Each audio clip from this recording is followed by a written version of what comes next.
Hold the Line with Mike Solon is brought to you by the Seattle Police Officers Guild, Seattle's public safety voice. Hey, welcome back to Hold the Line with Mike Solon. Here we are. We're digging out as best we can the staffing crisis calamity that some of our politicians put us in. And we're seeing numbers from the department, and we compare them with SPOG's numbers in terms of the Public Safety Index, the information we put out on a weekly basis. How do the two compare? Are the numbers accurate? Stay tuned. The line must be drawn here. This far, no farther. This is where we hold them. This is where we fight. We will not go quietly into the night. We will not vanish. Not a fight. Hold the line! Okay, so on 4/26, the Seattle Police Department brass and other employees briefed the City of Seattle Council on the officer staffing crisis that the department finds itself in. I think more importantly, what our community finds itself dealing with in terms of the level of public safety being at grave risk. And this crisis is going to be a years-long endeavor to dig ourselves out of this hole. Now, in this council brief that the department and the city officials put on April 26th, they put some numbers that are either erroneously put together, maybe there's a mistake there, or they're not being quite accurate as they could be in terms of getting our public up to speed with the true numbers that are impacting this agency. It's one of the reasons why the Seattle Police Officers Guild, when we saw the numbers being projected by the city in terms of what the police department is dealing with, we decided to launch the Public Safety Index. Links will be in the description. You can find it at seattlepoliceofficers.com. You can also check us out on social media. We feel as if our numbers are extremely accurate, and we upload those numbers every Tuesday of every week, and we've been doing so for several months now. So there's three areas of concern in terms of SPD staffing numbers. Number one, it's the number of separations, officers that have quit. Number of new recruits, how many people is the city bringing in to be police officers? And then looking at all that data, what's the number of deployable sworn officers, meaning officers that have taken the oath of service to protect the public? How many of those people can answer your 911 call for help or investigate crimes for follow-up investigation? So we've seen the media pieces come out, and MyNorthwest has a story that came out not too long ago, and it's dated May 6th of 2022. And I'll read in part, link will be in the description. As the City Council prepares to debate separate proposals for how to boost the Seattle Police Department's flagging deployable officer numbers, reflected in the Seattle community with emergency calls without immediate risk to life, the average more than 30 minutes to an hour, Seattle Mayor Bruce Harrell has thrown his office's weight behind one which grants the SPD funds to pay for a staffing incentive plan that could include new and lateral hiring bonuses. So there's two proposals that the council is looking at, and they're both competing with one another, at least on May 6th. Two competing proposals exist. Number one, a resolution spearheaded by Councilmember Sarah Nelson lifts a budget provision that allows SPD to use funds for new and lateral hiring bonuses. The other, a legally binding ordinance backed by Lisa Herbold, who's the public safety chair, opens up city dollars to pay for an SPD recruiter, as well as relocation expenses associated with moving SPD recruits into the city. So that's story number one that came out. Now, King 5 came back with a video version of that story relative to the council looking at these two proposals. Joyce, well, it seems like Seattle's council and mayor finally agree on something when it comes to policing, that there is a shortage of them. But how to recruit them, That's another story. In a city with so many picturesque vistas, not everyone has seen the forest through the trees. The bigger picture is that people are dying. Until now, as Seattle police officers have moved for a different viewpoint. Officers are having to work overtime just to handle the bare minimum. Chief Adrian Diaz making the pitch today for extra money for incentives, as data shows recruitment this year is not keeping up with departures. So I'll just break it right there. So the chief is absolutely correct. There needs to be an incentive plan to entice people to come to the city to be police officers. Now, keep in mind, I've said this in the podcast before, we are recruiting with other cities, other jurisdictions across not only this state, but across the nation. Almost every major urban city and other jurisdictions around the United States of America are desperate for police officers. This is all post-defunding George Floyd. So how do you entice people to come to this city, given all that we dealt with in terms of the rioting and the Chaz and Chop situation, and given how many officers we've lost? We're over 400, and we continue to lose more. So this is the political move. We're trying to entice people to get here, and the only way to do it is to incentivize the humans to come do the job. Is it something that will bring them here? Is it equitable for them? Does it make financial sense? The piece continues. That's not a recipe for success. That's a recipe for disaster. Seattle Police Guild President Mike Solon. It's our elected leaders, that some of them still on this council, that put us all in this situation of public safety. He says Seattle cops have transitioned to neighboring cities like Kent, Auburn, or Puyallup, or those who have offered a different political climate with five-figure bonuses or higher pay. That's absolutely accurate. It's the other city and the other jurisdictions that are saying, hey, we welcome you as the human being that does the job of policing. You're valued. We support you. And now those cities, understanding that they're in a competitive market for police officers because they're experiencing staffing issues, that they're putting out the welcome mat, financially providing an incentive to work for that city, a city that they're saying, hey, we're going to support you. And so now we see that the council, now recognizing that there's an issue here, we have Councilmember Nelson doing a good job trying to put reality into the conversation to say this is a serious problem. And then we're balancing that with trying to come up with another alternative form of funding in terms of, is an incentive to just pay for moving expenses for officers. What do you think? You decide. Put your comments in the description. The piece will continue. We could be facing in a year's time having just under 700 cops to work a million plus city population. Our priority 1 call response time has gone up, as well as our priority 2 calls has actually exceeded over 30 minutes, and our priority 3 calls is almost over an hour. So priority 1, meaning the major emergency situation as to why you're calling 911. Right now, we're well over 10 minutes. Well over 10 minutes. Absolutely unacceptable. And if you're a community member in this city having to deal with that emergent situation, you're looking for help, folks, the average is 10 minutes plus. Now, priority 2, something not to that type of emergent level, but something that's like, listen, I got somebody here doing something, got a car problem in progress, you name it. We're averaging over 30 minutes. 30. Incredible what's occurred and what continues to occur to this city. It's tragic. The mayor and council seem to agree there is a problem, but not on how to proceed, with 2 council-led proposals floated for offering moving expenses or bonuses out of existing surplus dollars. I am also raising questions here today about using critical public resources for a possible investment in a policy that has not yet been proven.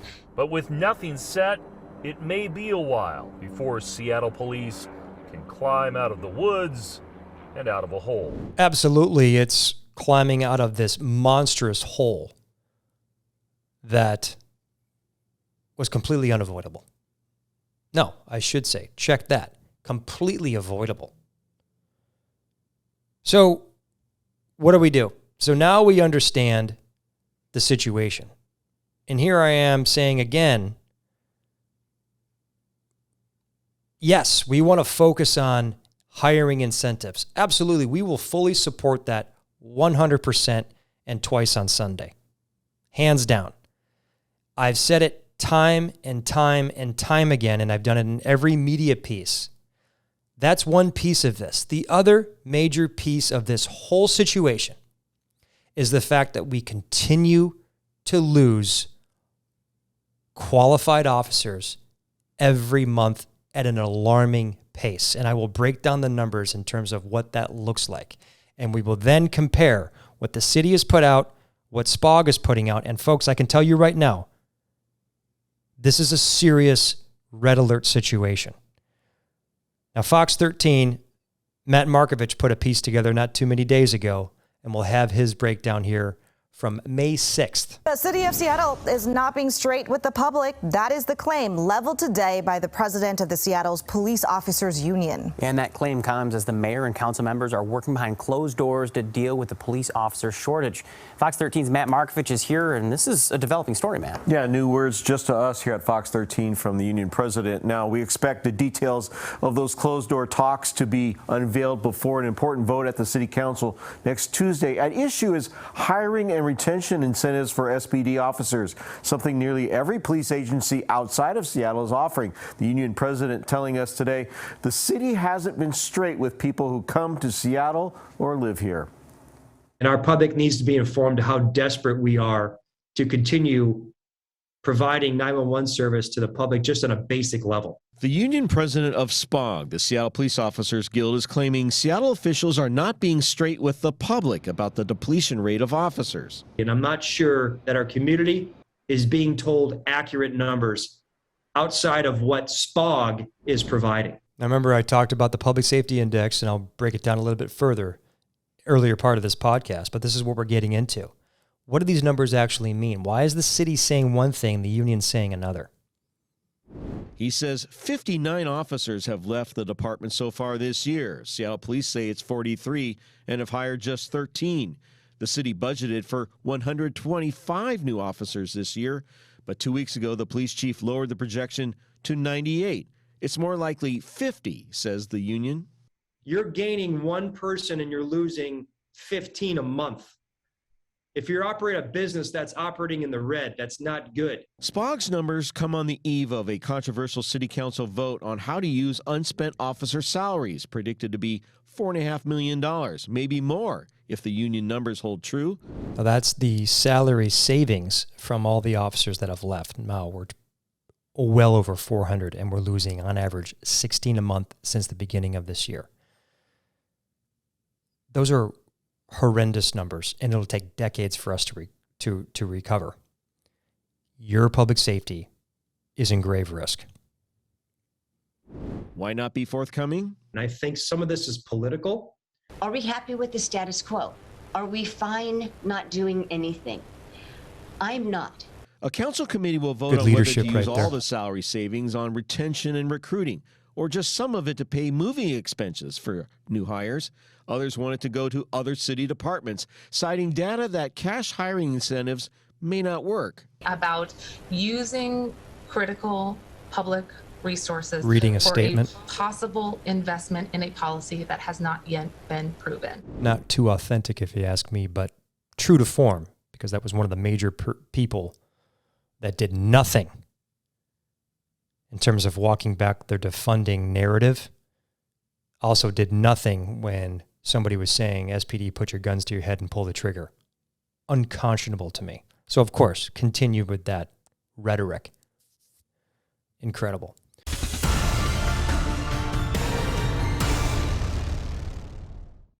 Hold the Line with Mike Solon is sponsored by StopDefunding.com.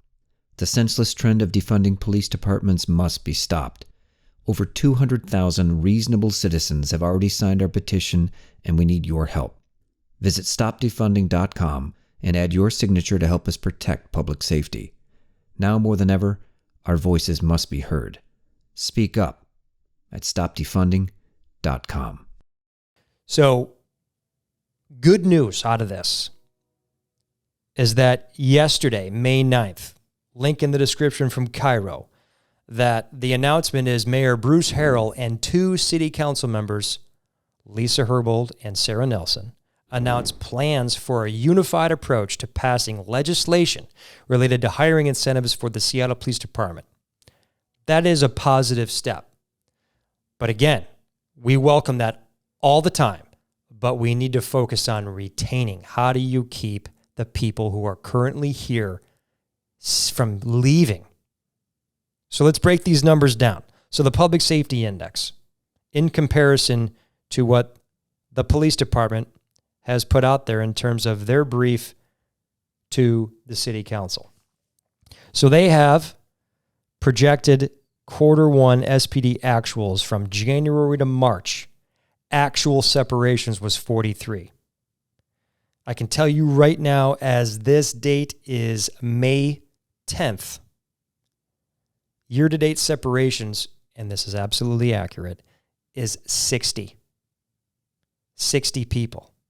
And so if you were to compare from January to now, beginning of May, and you project it for the end of the year, folks, we're looking at 173 people gone. That's on top of the over 400 that have left. I say again, we're all supportive of incentives, but how do you keep the current people from leaving? It takes well over a year to train an officer once they're hired, train them, get them through the academy, pass the 3.5-month field training program, provided that they pass that, then you're on probation. We're talking well over a year. And the department says they've hired 13 people. I can tell you, when you break the numbers down, year to date, new hires, and there have been 2 rehires, is 21 now. Mind you, their report was predicted from January to March. Folks, when you project those numbers at the current hiring rate, which they touted to the council on April 26th, we're only at 59. Now, to the department's credit, they had absolutely projected, which I think were over projections, 125 hiring new jobs. They revised that when they gave the numbers to the council on the 26th down to 98. I can tell you right now, 59 is the most accurate number. You could find the Public Safety Index. We release it every week. We will be truthful in our narrative to you, so you're read in to the reality of the public safety calamity we find ourselves in. So also, we break down deployable numbers. What does that mean, deployable? That means any person that's able-bodied, that's qualified to answer your 911 call, whether it's priority 1, 2, or 3. Also, any able-bodied person that can conduct a follow-up investigation. Folks, we're at 888. Think about that. It's stunning. So if you're interested in looking at these numbers even further, we look at where is the disparity there? Where is this other number that if you have total number of available personnel, whether it's sworn means you've taken the oath of service, SPOG members of the Seattle Police Management Association, you don't pull in new recruits or students. We're at 959. So SPMA is lieutenants and captains. SPOG is officers and sergeants below. 959. We're under 1,000 people. Under 1,000. And then on top of that, we have this other huge number of unavailable personnel, meaning they are qualified people that can still do the job, but they're on some type of leave, whether they're using their accrued time, taking time off, or they're on paid family medical leave, they're on military leave, or they're injured, or some other form of administrative process. That's around 140 people. And we're projecting we could lose around 173 people, if not 180, in a year's time. This is a red alert moment, folks.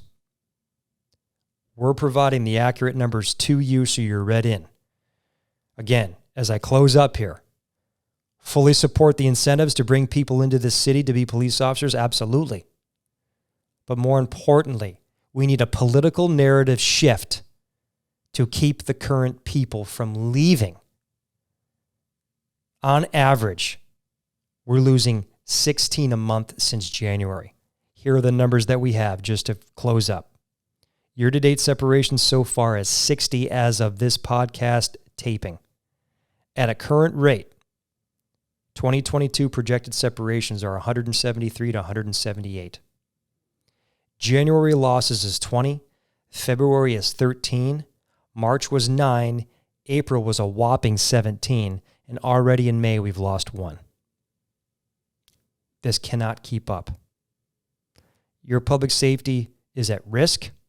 I need you to connect with your politician and impress upon them how serious this situation is and that we need to retain the current people. SPOG is without a contract right now. That will go over really well if you're looking at incentives to bring people in, because we're now not working under a competing wage because we're not keeping up with the current trends of cost of living. That's where we are. The Public Safety Index, there's a reason why we created it. We're bringing you truth and accurate numbers in terms of what's occurring outside of the political conversations. That's what police officers do. We bring it every day with humility. So please like and subscribe. Support your local police officer. And pray that this city gets back on track in terms of public safety. Thanks for watching, everybody.